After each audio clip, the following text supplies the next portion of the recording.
Happy Back to the Future Day, folks, and welcome back to #AskGSM. Here today, episode 360. We're going all the way around here today for October 21st, 2020. I am Graham GSM Matthews. Hope you guys are doing well. If you're wondering why today is Back to the Future Day, it's because it was on this day that Marty and Doc in Back to the Future 2 go to the year 2015. Now, it's still my favorite movie of all time. The entire franchise I consider to be my favorite movie of all time. But if I had to cherry pick just one, it would be Back to the Future 2. It was actually on this day, not only that Marty and Doc went back to the future to 2015 and Back to the Future 2, but it was also on this day 5 years ago that I actually went to go see Back to the Future 1 and Back to the Future 2 in theaters for the very first time. They were airing like a very special showing on Back to the Future Day, which was fucking awesome, at a movie theater near my college. Now, I never skipped class. When I was in school, I never skipped class. I think I only skipped class, not skipped, but like missed class because one time I missed my alarm a few times. I guess I overslept, but not because I missed my alarm on purpose, but because my alarm either didn't go off, I set the wrong time, or the alarm was too quiet. That only happened like maybe 2 or 3 times over the course of like 4 years, my 4 years in school. I missed class one time for jury duty. That happened. I missed class one time due to being stuck at home due to a snowstorm.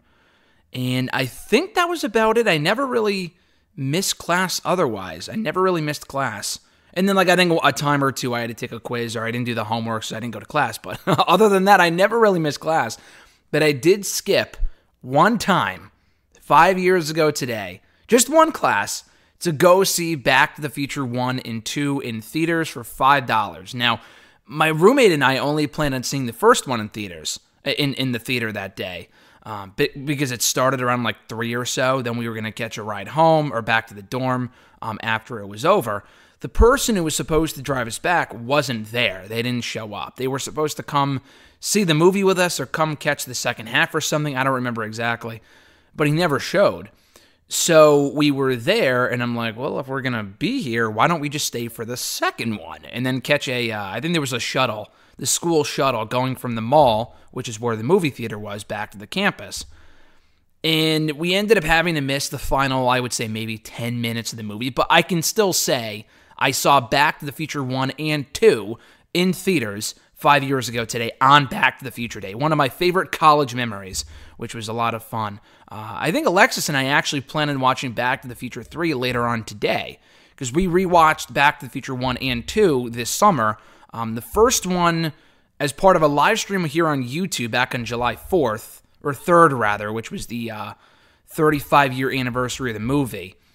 And then we rewatched the second one at a drive-in soon after. So we haven't watched the third one yet. We were going to. We just never had the time. And what better day than today on Back to the Future Day? But you guys are here to, listen to me answer your questions, and that's what we're going to do. If you want to send in a wrestling-related question, you could do so by tweeting me on the Twitter machine at WrestleRant, or using the hashtag, #AskGSM. Find me on Facebook as well, facebook.com/Graham.GSM.Matthews. Leave a comment on the post that I usually put up on Tuesday nights, if not on the wall itself. And last but certainly not least, drop your question down below in the comment section on this very video. I'll include your question in next week's edition. First question comes from No Laura from YouTube. Would you like to see a Willow, aka Jeff Hardy, versus The Fiend feud soon? Now, I know Jeff Hardy has gone on the record in saying that he really wants a match with The Fiend in WWE, but not only with The Fiend, but with himself portraying Willow. Now, if you don't know who Willow is, he's appeared on Ring of Honor before, very briefly years ago, but more notably in TNA. Around, 2014, I think, is when he started doing the gimmick on air. They brought it back very briefly in 2016. Now, I know Jeff Hardy is a very creative person. We've seen Willow and Itchweed and his other various personas on like the Hardy specials and stuff like that. I thought Willow was terrible. I thought the whole Willow thing in 2014 was fucking terrible. I really have no desire to see a Willow Fiend feud in WWE. While it would be cool the first time, like, oh, they're using Willow. They're using Willow in WWE. I think that might wear out after a while. I can't sit here and say I would love to see that after seeing what they did with like the Bray Wyatt Finn Balor feud many years ago, which dragged on and on and on. The the Demon versus Bray Wyatt, who was supposed to like portray Sister Abigail at one show, and then Wyatt got sick. He had like the measles or something. He got sick with something, and he was off the show. He was off the pay-per-view. So they never actually ended up doing the Finn Balor-Bray Wyatt match. I'm not even sure if they finished that feud. They may have had another match after that, but it wasn't the match that they were going to do at TLC, and thank the fucking Lord, because that would have been terrible. I can't sit here and say that this would be any better. Now, The Fiend is a lot more interesting than whatever the hell the Sister Abigail persona was going to be that Wyatt was going to do at that show 3 years ago. I don't know. Just from what I saw of Willow in TNA, I really have no desire to see him on a like as a one-off cameo would be fine, but like a full-on feud, that just sounds stupid. Honestly, like I just think that the promos would be terrible. The match probably wouldn't be that good.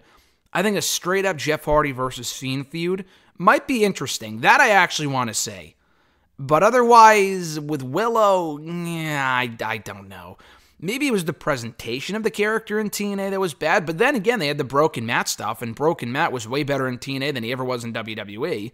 Could it be the other way around with Willow? I don't think so.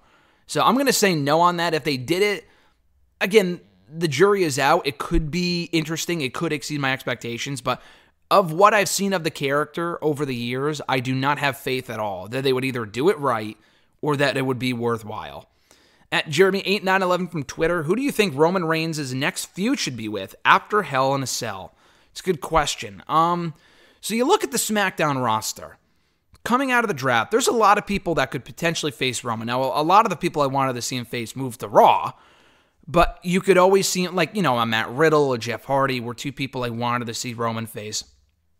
Going forward, though, Rey Mysterio has got to lead that list. Rey Mysterio is the perfect person to feed to a champion right after, like early on in the reign, like Brock last year, who can absorb the loss. He's perfectly fine, He's a credible enough name. I don't think we've ever seen Roman and Rey one-on-one before.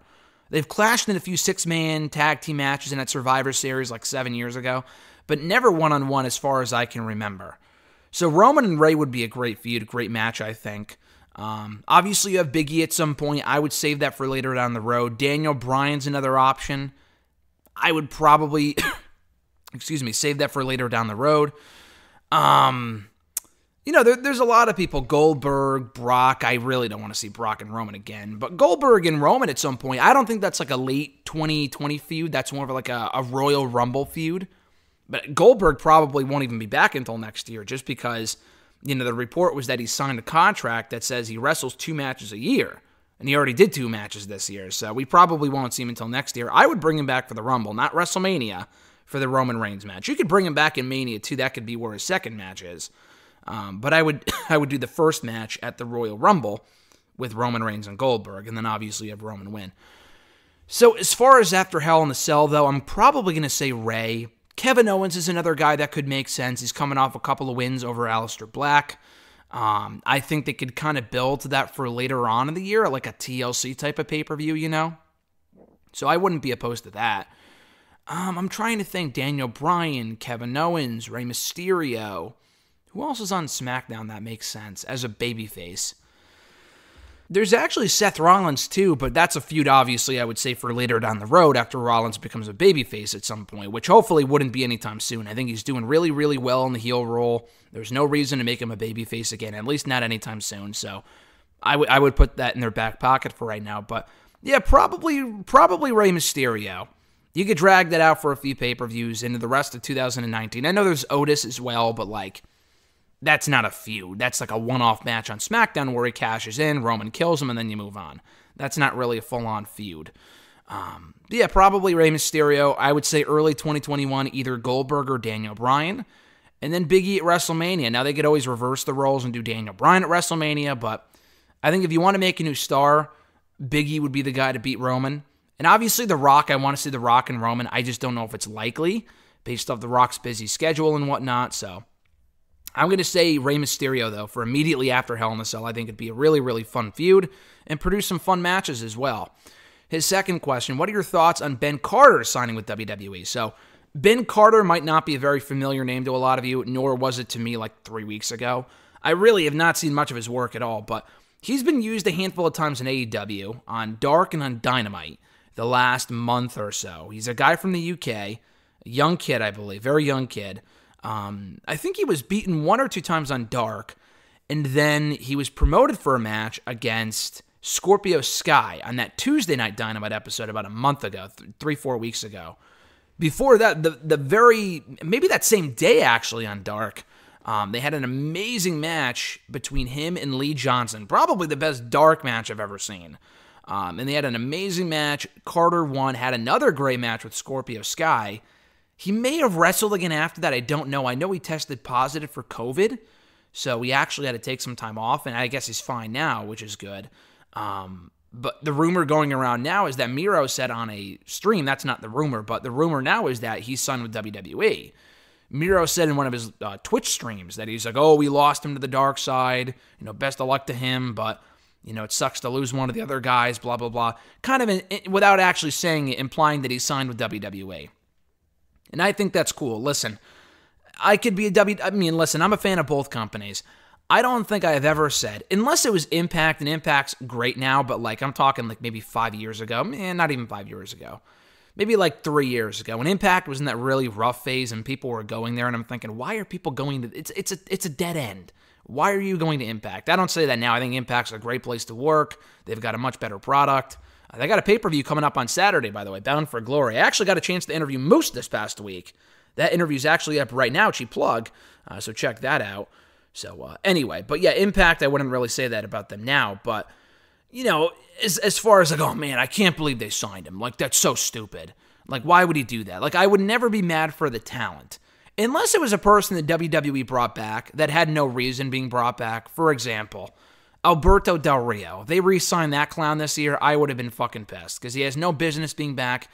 Just not only because he's a human piece of shit, but from a character standpoint, from a storytelling standpoint, there's no more stories to tell with him. He was boring. He came back for one more run 4 or 5 years ago. It fucking sucked. You gotta move on.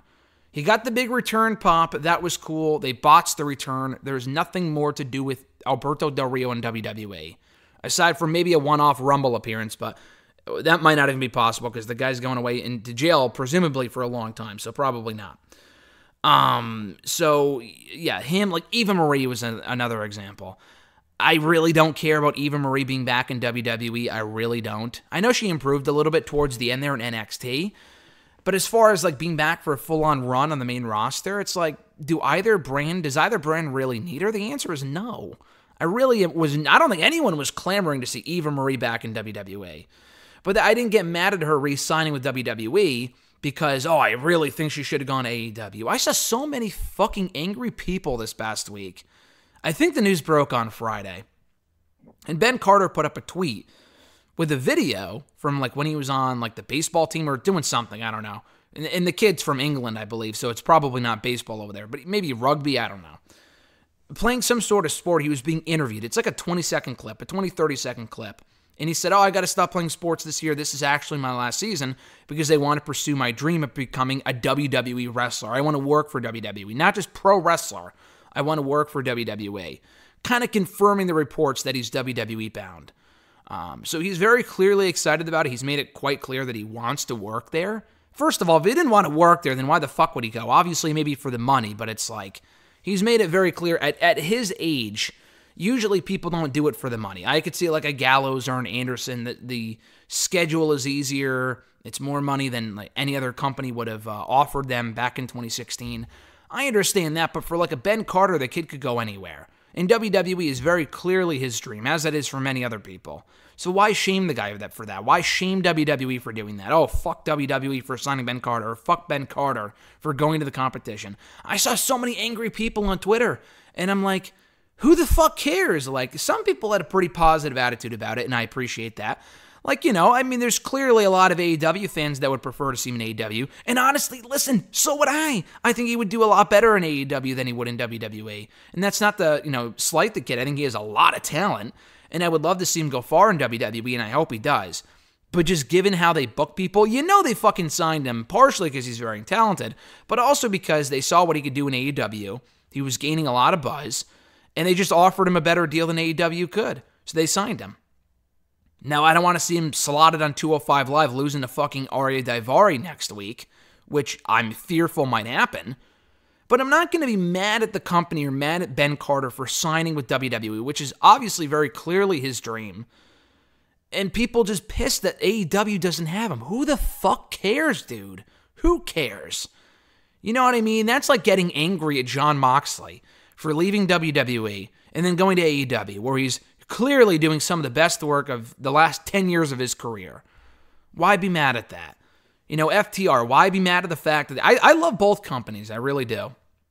Why be mad at FTR for leaving WWE just to go to AEW? They're a better fit there. They're happier there. That's where they want to go. You know what I mean? There's some people I really don't want to see in certain promotions. Again, like a Del Rio or an Eva Marie, but that's for different reasons. For stuff like this, it's like the kid has a lot of potential. Could he be butchered in terms of how he's handled? Absolutely, but you won't know unless you try.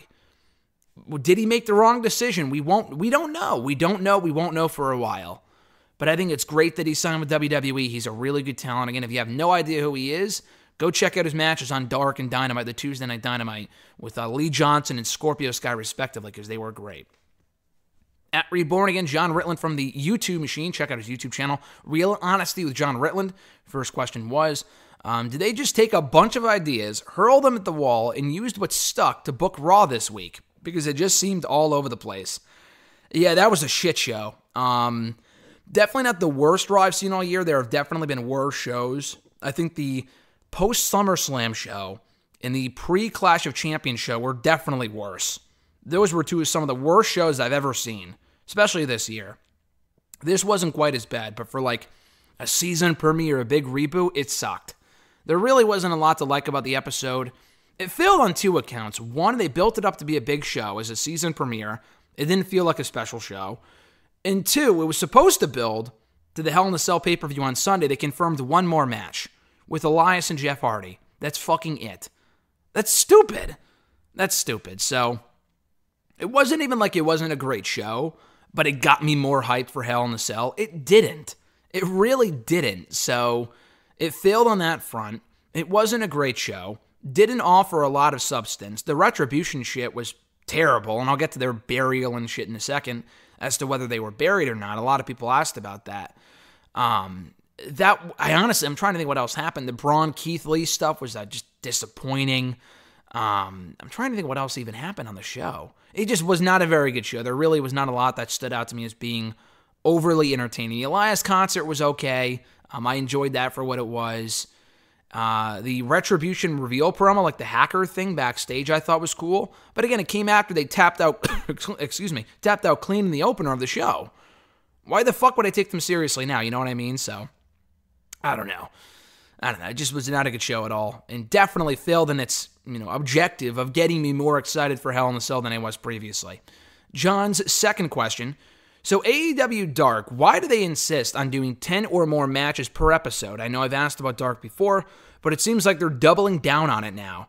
Dude, I don't fucking get it. I don't get it. Like, I tweeted this out on Friday, and I'm so glad I'm not the only one who thought this way. Because for a long time, maybe you as well, John, but I know for a long time, I was one of very few people I felt like that actually gave a fuck about the fact that they were doing like 10 matches a week on Dark. It was ridiculous. Like 10 plus matches every single week. 10 matches, 12 matches, 14 matches. And they've been doing this for a while now. They've been doing this since like, I don't know, fucking July maybe? I mean, they've been doing the indie stuff. Like, they've been bringing in indie guys, giving them a paycheck and stuff like that since the beginning of the pandemic. I get that. The shows have increasingly gotten longer. And again, I am so glad I'm no longer the only one who is pointing out the fact that the show does not need to be 2 hours long. Last night's episode was 2 hours and 9 minutes long. What fucking show in any world? I mean, dude, Dynamite isn't even 2 hours. Without commercials, it's like an hour and 40 or hour and 20 or something like that. Even with commercials, it's not 2 hours and 9 minutes. That's ridiculous. 16 squash matches is dumb.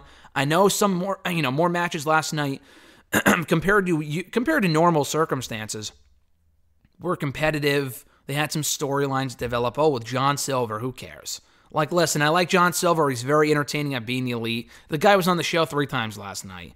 Who fucking cares? You know what I mean? Like, the guy's been made to look like such a loser on the shows. Why all of a sudden, because he was doing something funny on BTE, am I supposed to care about him on Dynamite or Dark? You know what I mean? Like, they got to bridge the gap a little better there. Because I feel like for people who don't watch Being Elite, why the fuck would they care about this kid? You know what I mean? Like, it's just bizarre. But that's just not the only thing. There's a lot of things that happen on the show that just don't need to happen. Why do I want to see Alan Five Angels pick up a random-ass win on Dark? Enlighten me, really, please. Like, the win-loss records, I'm sorry, mean absolutely nothing. I was skeptical for a while. The power rankings are completely pointless at this point. The win-loss records mean absolutely nothing. If everyone and their fucking mother beats their neighbor in a squash match on Dark, then what is it even supposed to mean? Everyone's winning matches. If the biggest loser from the Dark Order is winning a match, then what is this even, what does any of this even mean? I don't know. I just watch the shows, and listen, I cover the shows. I watch the shows to stay up to date. Listen, if I didn't have to watch these shows, I would still watch most of them. I would not watch fucking Dark. It's a complete waste of time. I enjoy watching Main Event more than I do Dark. And that might be a stretch, but they're not full-on squash matches. And the show's over in 15 minutes. Even with the fucking replays, it's an hour-long show. No show of squash matches should be 2 hours long. And I saw someone say it might have been because they were celebrating 1 year of Dark. They never made that clear on the air. The actual anniversary was 2 weeks ago, a lot like Dynamite.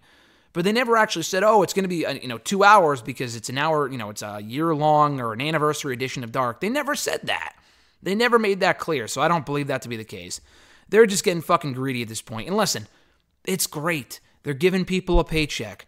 But at a certain point, enough is enough. It's still a TV show at the end of the day. Bring these people in to be fucking extras for someone's entrance. You don't have to give... Not everyone has to get a trophy.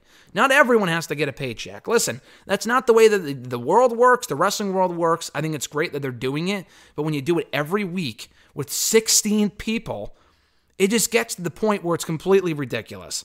They have to stop doing that. The show sucks. I honestly laugh anytime I see a comment on Twitter or elsewhere when people say, oh, it's the best show all week because it's all wrestling. It's all wrestling. It's all 2-minute squashes. Listen, you could do squash matches, but listen, do four or five on an episode. Give them some more time, and have that be it. Do some enhancement matches. I would have cherry picked the Daniel Spears match from last night. What was in the main event? Phoenix and Sunny Kiss. And then there was another match. QT Marshall versus Pentagon, or Penta Zero Emma, or whatever the hell his name is now. Do those 3 matches and have that be it. There's no real reason to keep on bringing in uncontracted people, most of which aren't even impressive. At least early on, like the Lee Johnsons, the Sean Deans. I'm impressed with those people. Kylan King, I've yet to see anything special from her whatsoever. She sucks. They were bringing in that woman, Rache Chanel. She sucks. The guys, they brought in some guy, KTB, last night. And listen, I'm not saying he was bad. He looked decent, but I saw, oh my God, KTB's on Dark. I saw literally nothing special from this guy whatsoever. Why should I care? D3, there was that guy dressed as a gladiator. Was that D3 last week? That was fucking embarrassing. The show sucks.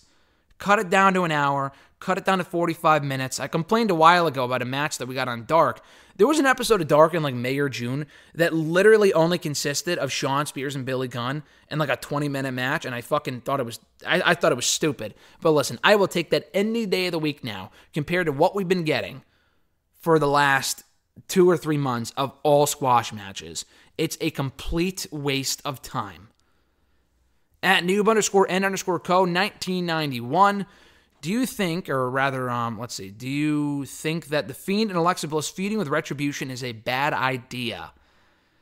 I don't know if it's a bad idea, but it's not exactly a feud that lights the world on fire. The opening segment of Raw with Retribution, the Hurt Business, and The Fiend, they're all heels. So I'm who am I supposed to cheer for? And, I agree with the idea that, I was talking with Alexis about it. Not every feud has to have the traditional face versus heel dynamic. But, I don't know, it's just weird. It's not, The Fiend and Retribution isn't exactly a feud, to me, that I really want to see. If it's heel and heel, it's got to at least be interesting. This is not interesting. This is just stupid. They had The Fiend completely destroy the group, which destroyed any shred of credibility they had left. The whole thing was just a massive waste of time. I don't know. It's not a feud that I really care to see. I can't say it's a bad idea because it could very well exceed expectations, but from what I've seen so far, at least what I saw last week, it's not exactly a feud that I'm dying to see, that I can't wait to see what's going to happen next week on Raw. Retribution is a badly booked stable. The Fiend needs something stable, no pun intended, to really kind of sink his teeth into. This ain't it, Chief. This ain't it. His second question, I've heard from a lot of people who are upset about Asuka's booking recently. Do you think Asuka's booking on Raw or as Raw Women's Champion as a babyface is bad thing or is a bad thing? And would you prefer Asuka as a heel? She hasn't been booked badly. Like, listen, I thought this having Sasha beat her via countout I thought was stupid. Overall, though, I think they've done a decent job of booking Asuka. Now, I said a couple of months ago, listen, is Asuka the super special attraction that she should be? No. Is she a star? The answer is yes. Other than the 4 horsewomen, she is the biggest star they have female-wise in that company. And no one else even comes close. Other people can come close, like a Shayna or a Bianca, or a Ripley when she gets called up, but currently no one else comes close. By and large, there's a lot of things I didn't love about the booking of Asuka on the main roster and haven't for the last 3 years. But by and large, they've done well by her. She's won every championship. She's had some decent reigns, some great matches. She's been, wisely protected this year. She doesn't really have a direction right now. She's been directionless since the Sasha Bayley feud ended. Now, it is good, I will say, that, she's at least defending the championship regularly, but the Mickie James feud or match kind of came out of nowhere. The Zelina Vega stuff also came out of nowhere, was also a complete waste of time. The Lana match was a complete waste of time. They got to give her more credible competition. It's not like they're feeding her losers to build her up to the bigger people. She's already faced Sasha Banks. She's already beaten Bayley. She's already beaten Nia Jax. She's already beaten fucking Charlotte. So if she's beaten Charlotte, why the hell would I take Lana seriously as a threat to Asuka? The answer is I can't. They got to give her some real direction here. In that Raw Women's division, I was just texting RJ about this yesterday. Honesty has a lot of players that I think have potential. Peyton Royce can go far. They can build her up as a credible challenger. Not like overnight and then have her lose to Asuka and then move on. Like, it's going to take time.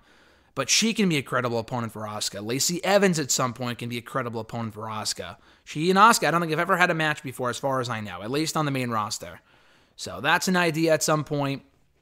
You can do her and Alexa Bliss. We've never had that as a formal feud. Her and Nikki Cross, never had that as a formal feud. Her and Shayna at some point. That's 5 people right there.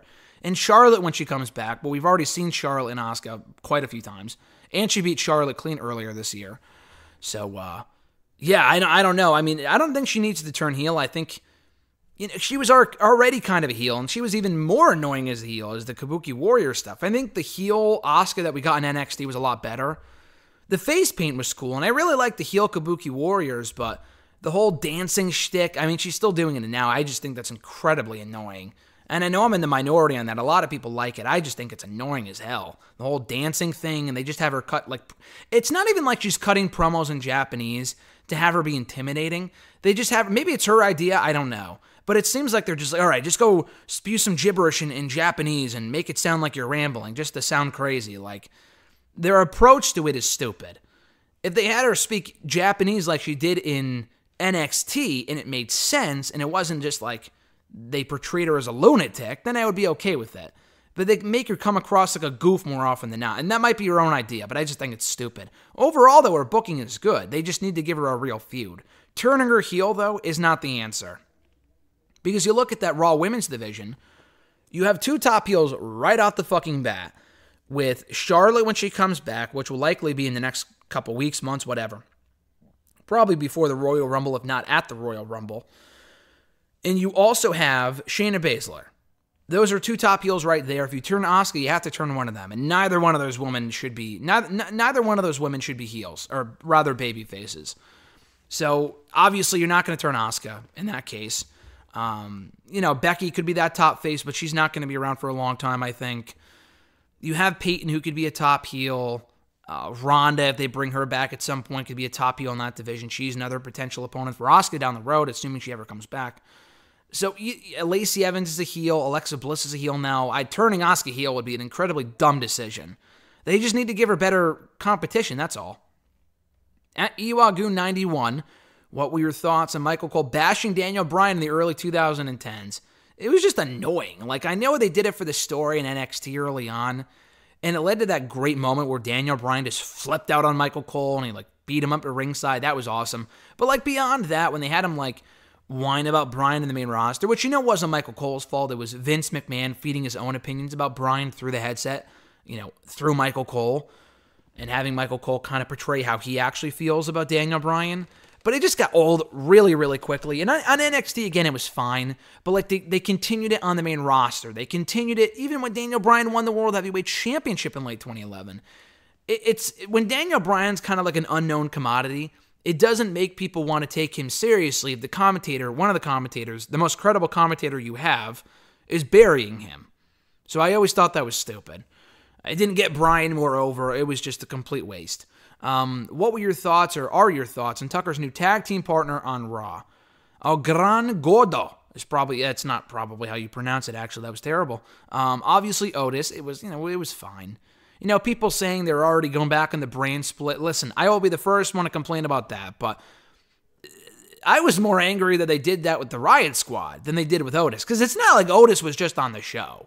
And it's like, oh, Heavy Machinery's back together. We've seen this before, where people go on other people's shows with like a mask on, like, oh, I'm not supposed to be here, but I'm someone else. Bo Dallas did that one time in NXT after he got, banned from the brand. He got banned from the brand, so he came back as like Mr. NXT or some shit. It was really entertaining. So, anyway, I didn't really have a major issue with that. As long as it's not a continuous thing, either Otis goes to Raw or they gotta stop this whole Money in the Bank bullshit, which is, again, another complete waste. Why even move Miz Morrison and Tucker if you're just going to continue the feud anyway? You know what I mean? I just think that's silly, so. It didn't piss me off or anything. If they have Otis just randomly show up next week and it's like, okay, then I would have a problem with it. But obviously it was Otis on Monday, but he was under a mask. They pretended it was someone else, and it was like they pretended it was someone else, but everyone knew it was Otis. So they do that from time to time. I don't have a big issue with that, but if it continues, then we have a problem. This question may sound crazy, but had either Eddie Guerrero not died or Chris Benoit not did what he did, would the latter have died in his 40s anyway? That is kind of a crazy question. That's a very dark question. Jesus Christ. So you're saying had Benoit not turned into like a maniac and not killed himself and his family, and had Eddie Guerrero not died, which played a factor in Benoit's, madness, I guess you could, and that's not really a great word, but like, kind of was a contributing factor to his downfall in the mid-2000s, would Benoit have stayed alive or would he have died anyway? I think he would still be alive. I do. It's not like he had some health issues with the brain stuff and whatever. I can't say for sure that he would have still been alive. Hopefully, you said had he not done what he done, could he have done something else that was just maybe not as stupid, but like something else that was dumb? Instead of killing himself or his family, would he have done something else dumb because of his brain that was incredibly fucked up? Maybe, I don't know. I'm not sure. Assuming that he didn't do what he did, and had he not been like super depressed from the Eddie stuff, I think he would still be alive. Probably severely messed up and mentally not okay, but probably still alive. At NYC1219, JCD, his question was, when you think about it, the long-term and potential big picture, do you think, as some do, I don't, that Retribution was buried last night? And he included the I don't part, not me. So he doesn't think Retribution was buried on Monday. My opinion, I don't think they were, okay, listen, so I don't think they were buried either, but they were booked very poorly. So they may not have been buried, but they were like the next thing down from buried. Let's put it that way. I don't use the term buried loosely. I try to really reserve it for when it's really necessary. That was not a burial on Monday. It was an incredibly dumb thing to do, though. Excuse me, to have these guys lose clean via tap out and then have The Fiend destroy them all anyway. That was really, really stupid. I just don't get what they're going for with this group. It's like, we don't care about them for months. They had the big reveal. It sucks.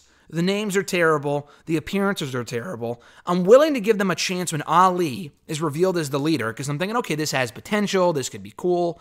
I talked about this a couple of weeks ago. Could it salvage Retribution? Maybe we won't. It could. I don't know. But it was a good step forward for the group to name Ali the new leader, okay? And then they do what they did on Monday. They just fucking feed him to the Hurt Business. And listen, I love the Hurt Business. But then you either don't do the match. I don't know. I hate non-finishers. I feel like I'm going to complain no matter what. But they should have given these guys like random losers like Humberto Carrillo and Drew Gulak and R-Truth. Having them tap out clean, it's like, why would I take these guys seriously? And then they got their asses handed them by The Fiend, who was just a one-man band. Not Heath Slater, but all by himself, The Fiend laid out everyone, aside from Ali, who got away. I mean, and then they go on to reveal that the whole hacker thing was, a tie-in all along, which, I thought was cool. I thought that was great. But why would you do that on the same show that you book these guys to lose? It's like taking one step forward and two steps back with these people every fucking week. Why should I care if they're going to tap out clean? So, were they buried? I could see an argument being made for yes. I'm going to say no, but very close. If they weren't buried, they were definitely in that. They were definitely in the grave site, whatever, ready for the dirt to be poured on top of them. So they may not be 6 feet under just yet, but they're already in the hole, and the dirt is creeping in. It's coming close because if it wasn't a burial, it was pretty fucking close. Could they rebound? Sure. It becomes increasingly harder for groups like that to rebound, though, when you book them as poorly as they did on Monday. I thought that was really, really stupid. At Colin_McAndrew said the exact same thing. Did WWE kill Retribution's thunder, or do you think there's a bigger plan ahead? If there's a bigger fucking plan, then why would you have them tap out clean? The bigger plan would have been having a new leader. And they got their new leader, which I thought was cool. Listen, I said a couple weeks ago, I thought that was very well done. I thought, listen, this might be their chance to rebound, and I'm interested to see for the first time since the group debuted, I'm interested to see what they do next with them. They weren't even on Raw last week, I don't think. And if they were, they didn't do the Ali promo. Yeah, I don't think they were on the show at all. And then they were on this week, and they fucking lose. Like, bro, what's even the point? What's the point? If there is a bigger plan, I would love to know what it is. Because they already have their leader. They already revealed who these people are. Unless they reveal that, John Cena is the one pulling the strings, then I don't really understand what the point of any of this even is. Like John said earlier, it feels like they're throwing shit at a wall, seeing what sticks, and just going week to week. There's no long-term plan here.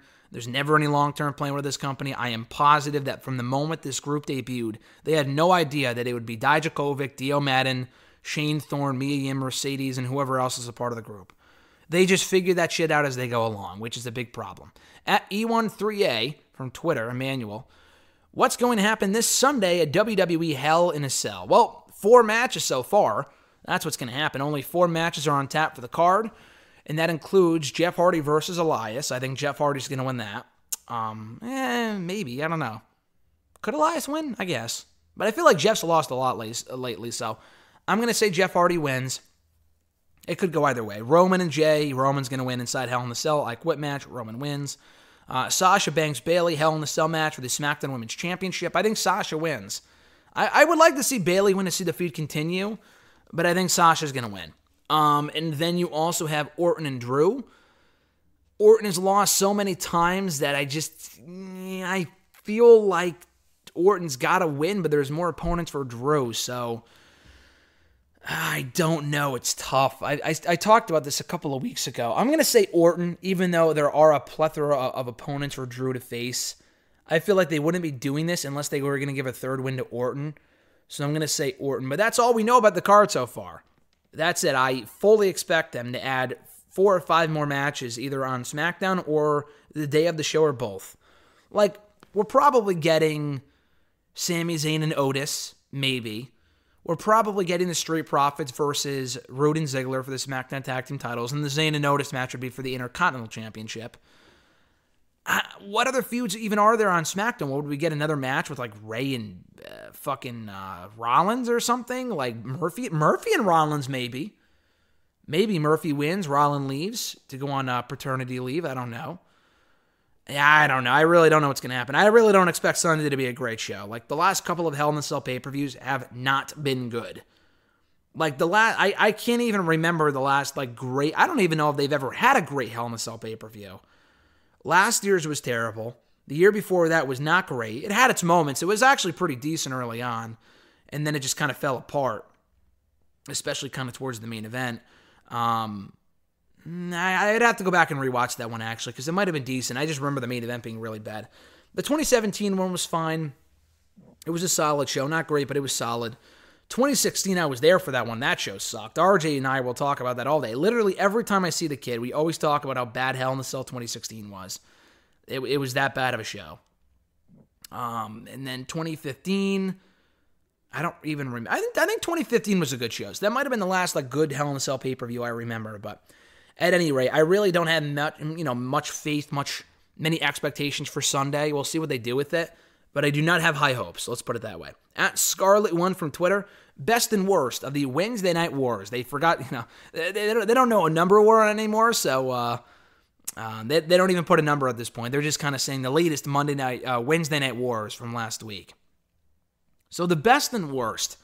I liked NXT. I thought NXT was a good show. Not a great show, but good. It was better than Dynamite. Dynamite, to me, was very underwhelming. They had some good matches, but for an anniversary episode, no title changes, nothing major, just kind of a ho-hum show. Very, very underwhelming. It was just kind of like there. It was good, but it wasn't great. Like for Dynamite 1 probably would have been better than NXT this week had it not been billed as an anniversary episode, which they had been hyping up for like a month. So for that reason alone, it wasn't a great show. But the best of the two shows, Cody and Cassidy was probably the best match of either show on Wednesday. Orange Cassidy and Cody had a really good match for the TNT title. I liked Moxley and Archer. It wasn't the great match I was hoping for, but it was entertaining. The AEW World Championship no DQ match in the main event on Dynamite. So from NXT, I liked Johnny Gargano and Austin Theory. I thought they had a really good match. Candice LeRae and Shotzi Blackheart had a good match. The opener was fine with actually pretty entertaining between Undisputed Era and Oney Lorcan and Danny Burch.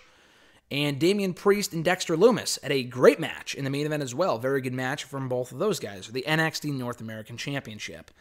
The worst of both shows, honestly, looking at NXT, there really wasn't anything I didn't like. Everything there was at least good, so I really can't say anything from that show was the worst. From Dynamite, it wasn't really the matches. Like Sheeta and Swole wasn't really that good. I'd probably put that in the worst category. But more so than that, the dumb arcade game thing, when the best friends accidentally broke Kip Sabian's arcade game at ringside, who fucking cares? That was the reason why the feud started. Miro has been very disappointing so far in AEW. He's just another tag team loser. Who gives a fuck about a fucking arcade game being broken? And the other part of Dynamite I didn't like was the drawing thing. They literally put the names of tag teams, and they only did it some of them. They didn't do all the tag teams. There was just a handful. So they didn't explain why certain teams were out and why certain teams were in. But they put all the names of these tag teams in a bingo thing, rolled it around, and picked out 4 team names to do battle next week in a number 1 contenders match. Which, the execution of this was so dumb. Because you have power rankings. So why the fuck are John Silver and Alex Reynolds in the running for a potential title shot? I like Private Party. We obviously know they're not going to win. I think they've already lost to FTR anyway. The Young Bucks are in that conversation. They're obviously going to win. And then, who was the other team? I don't even remember. I don't even fucking remember. It was some other like forgettable loser team though. So I thought that was really stupid. And again, it completely defeats the purpose of having power rankings. Why even have power rankings if you're going to determine your number 1 contenders by doing random drawings? That's such a waste. I don't see enough people talking about that. At Scarlet One, second question here. Do you love any wrestling promotion right now? That's a good question. I love all of wrestling. There's really not one promotion that I'm like, oh man, it's so great. Like every promotion has its pros and its cons. I'm really enjoying every promotion. Regardless of what I've said about Raw, SmackDown, Dynamite, whatever, I'm enjoying it all. WWE, Raw has been very up and down the last couple of weeks, especially the last couple of months actually. But SmackDown's been very good. I've been really enjoying SmackDown lately. NXT's been good. I thought TakeOver 31 was great. NXT's usually pretty good every Wednesday, if not sometimes slightly forgettable. Dynamite is usually pretty good. I enjoy Dynamite more often than not. Last week's show was kind of the exception. It was kind of just underwhelming. But I usually enjoy Dynamite from week to week. Impact is usually a very good show. They got their pay-per-view coming up on Saturday. So, again, it's not the most newsworthy brand out there, but Impact's putting out some pretty good shows. Quietly, they are, but they are putting out great shows. Ring of Honor is actually doing great work as part of the pandemic. They actually brought back their promotion recently, and they're doing empty arena shows for the Ring of Honor Pure Championship Tournament, which I think is cool.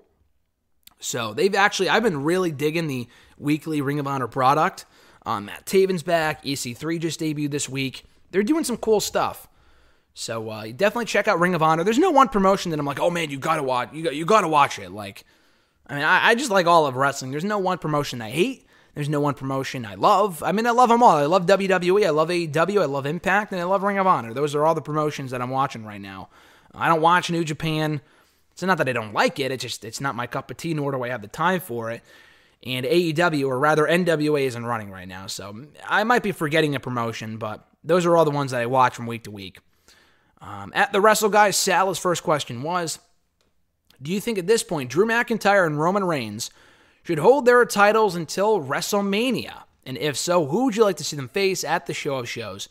Good question. Roman has got it. Unless something drastic happens in the next couple of months where it either gets suspended or someone gets really, really white hot and they have to put the belt on him, Roman should not lose that belt until at least WrestleMania.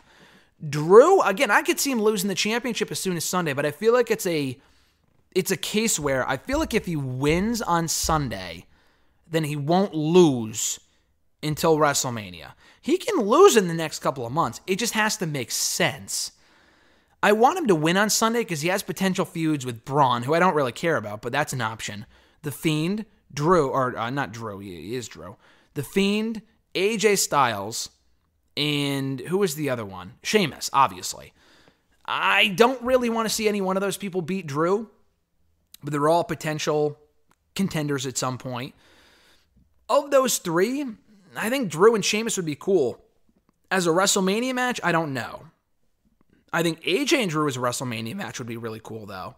If they can kind of rebuild AJ, and he's been winning more, recently, with his new bodyguard, maybe, being kind of be built up to be a champion. He always is a championship contender. But be built back up to world title level, because he hasn't gone for a world championship in a while, I think.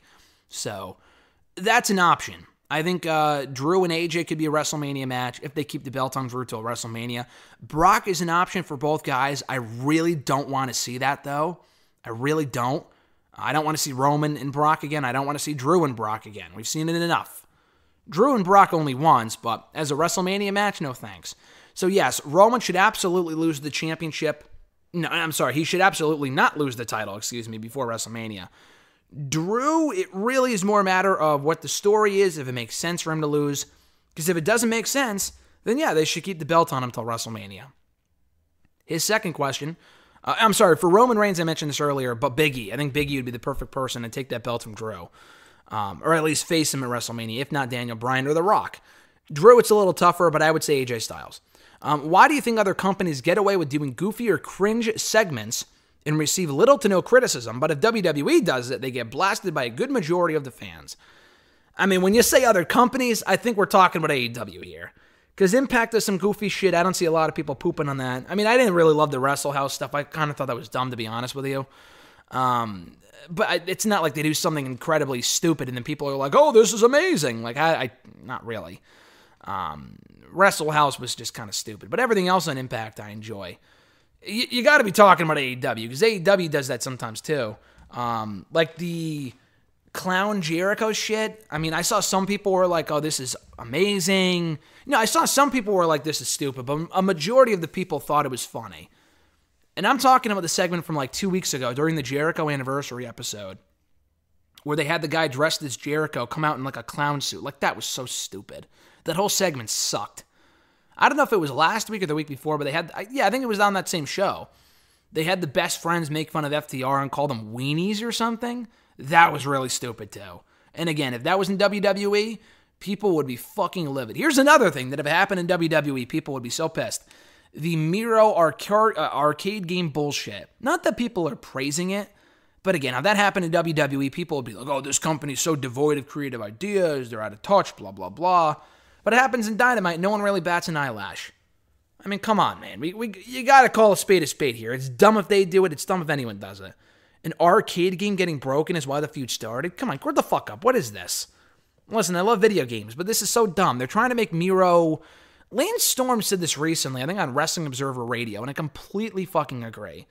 They want to make him more like how he is in real life, but I'm going to be completely honest with you. Some people probably shouldn't be on the show who they are in real life. Like Miro, I have no desire to see Miro be a fucking video game nerd on Dynamite. And nerd, I don't mean that as a bad thing. I think nerd is kind of a more endearing term now than it ever has been. I'm the first nerd. I'm the first wrestling nerd I would, even consider. But like, it makes no sense. How does this guy go from being an unstoppable monster to then playing video games? It's stupid. It's stupid. If the booking is there for him, like if they have no other character defining trait, then I get it. But like Miro, it's so easy to book this guy as a monster, as a dominant heel, face, whatever. But with the video game stuff, just because that's it, that's who he is in real life, that's what they're going to incorporate onto the show. You can do that sometimes with people like him. I don't think it's necessary. I think it's honestly more, it hinders him more than it helps him. So yeah, I completely agree with that assessment there from you about the comedy being not as criticized elsewhere AEW as it is in WWE. It's been over a year and a half now, or a year and a half. God, I would hope not. It feels like it. Over half a year now since the pandemic of era of wrestling started. Would you say it's been a success, or overall, would you call it a flop? It's been well done. I can't really call it a flop. Honestly, it's at the point now where these shows, it's not like, okay, obviously they'd be better with fans. And Dynamite, they're getting more fans in the buildings. They had some fans there for All Out. But it's at the point now where I'm like, oh, they're having great shows, but they would be so much better with fans. Like, I'm going to be completely honest, that doesn't even really dawn on me at this point. It doesn't even really register with me. As far as, the fans not being there, it doesn't even really bother me because all the promotions are doing it now. It's been that way for so long now that I just kind of accepted it as being normal, which I never thought I would, but I did. And I know I'm not the only one who feels that way. So WWE, I think, has done a good job with it. Obviously very questionable early on, but NXT's kind of hurt the most from not having fans there, I would say, more than any other brand in wrestling. But even they're still putting on good shows. TakeOver 31 was great. AEW's done a much better job with the no fans thing. Their shows have been largely very good, aside from recently, but the fan thing hasn't really stopped their momentum at all. I mean, obviously their shows would be better with fans, but their shows are still pretty good even without them. And obviously there are fans there now, but I'm talking about like full packed arenas. Ring of Honor has no fans. They're putting on some of the best weekly content they've put on in years. Impact is still putting on good shows. It doesn't even really register with me anymore, to be completely honest with you. It doesn't. So I don't want to call it a success to say like, oh, they tried it and they made it work, like, because they kind of were forced to. You know what I mean? Like, you can't call it a flop because it's not like any of this is their fault. They're taking the circumstances that were being dealt in the world and they made the most of it. Every company did. So I would have to call it a success. And there's a lot of moments that would have been a lot bigger and more memorable with fans. I totally get that. I think about that all the time. But all things considered, there's nothing you can do. What they have done, though, has been commendable. So I got to give props to every promotion for making the most of a bad situation. At Cool Kid XBL, their first question was, or Cool Kid Joe, XBL. Who do you think is ready for their first world title run? That's a good question. 3 people came to mind. Bobby Lashley, Big E, and Keith Lee. Now, Big E and Keith Lee should be world champion at some point. I don't think they're ready right now. Your question was, who do you think is ready for their first world title run? Who's ready for it? I don't think they're ready. If they put the belt on them tomorrow, I would probably say it was too soon. Probably. I might change my mind, but I think it would be too soon. Bobby Lashley has been ready for a long time, but especially over the summer when he had first joined up with MVP, he could have beaten Drew, and I would have been okay with that. Because I think he had been doing so well in that role. He's doing so well now, too, that I think if they had him drop the U.S. title or even win the WWE title while U.S. champion, I don't think a lot of people would bat an eyelash. He's never won a world championship. You said first world title run. He's been a multi-time world champion in TNA. I get it. But in WWE, never. So I'm going to go Bobby Lashley. Because I'm looking at the roster, and honestly, not a lot of people stand out as being like, oh, ready for their first world title run. I think Keith Lee, Big E, Matt Riddle, all those guys could be future world champions. Are they ready right now? The answer is no. I would say Samoa Joe, but the guy's been inactive for so long that he's been ready for years, but he's not even wrestling right now, so I can't even really say Samoa Joe. But otherwise, probably Samoa Joe. But realistically, Bobby Lashley. How do you feel about New Day and the Street Profits just trading tag titles? Was his second question. I talked about this last week, but I thought it was stupid. Get rid of the brand-specific titles. That's so dumb. It didn't make a lot of sense. They were trading it like they were fucking... Solid Monster said on this podcast this week, I thought this was great. Trading them like they were baseball cards, which is so fucking accurate. It just makes no sense. And then why even... I don't know. You either got to vacate the title or... I know it's an easy solution, but like they didn't even really win the championship. That's probably worse than when Triple H was just gifted the World Heavyweight Championship on Raw in 2002. It's probably worse than that. That's how dumb that was. So they cannot have brand-specific titles. Please bring back. And if you don't have brand-specific titles, you can't do shit like what they just did. Like, for example, what if it was Cesaro and Nakamura? Would they have just traded the titles? I would assume not. Probably not. But anyway, this is why we got to bring back the World Tag Team titles and the WWE Tag Team titles, because those titles changed brands a couple of times. Actually, not quite that often, but they changed brands a few times, and it didn't really matter. Like, the WWE Tag titles were on ECW for a time, but it didn't matter because they weren't called the SmackDown Tag Team titles. So who cares? You know what I mean?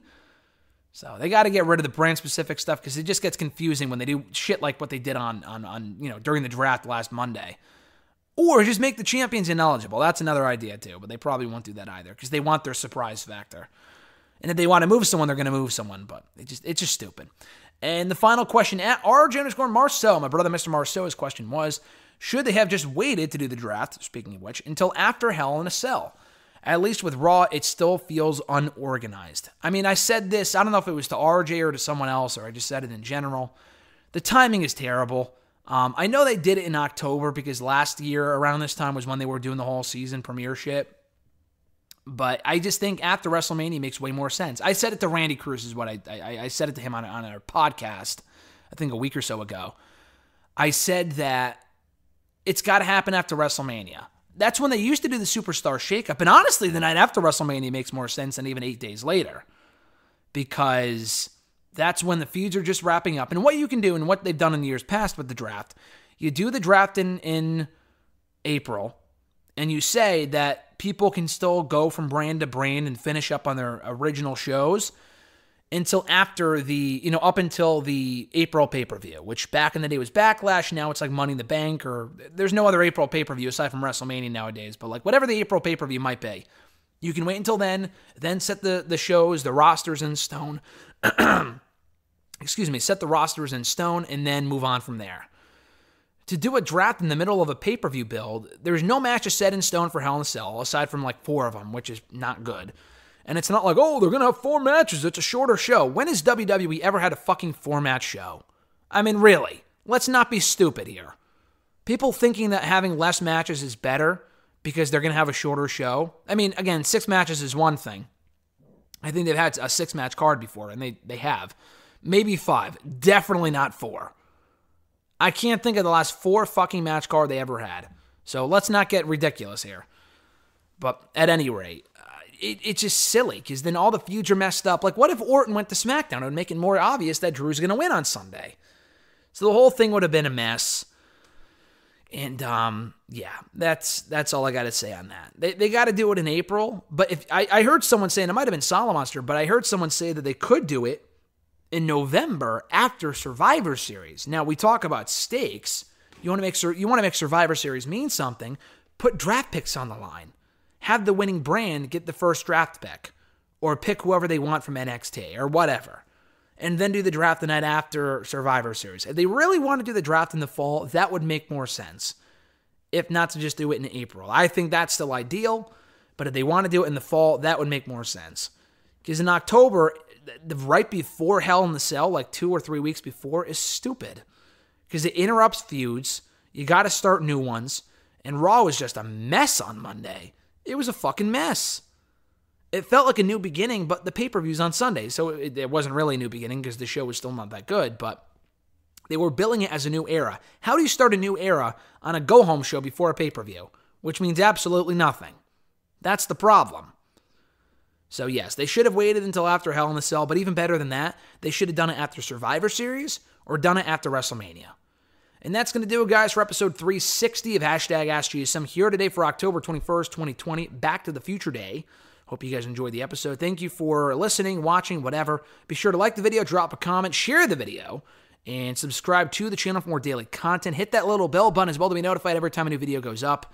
I'm including exclusive interviews. I've put up interviews in recent weeks with Kevin Owens, Paul Heyman, both of which are available right now here on the channel. We may have another one coming up in the next couple of days. I don't know about that for sure.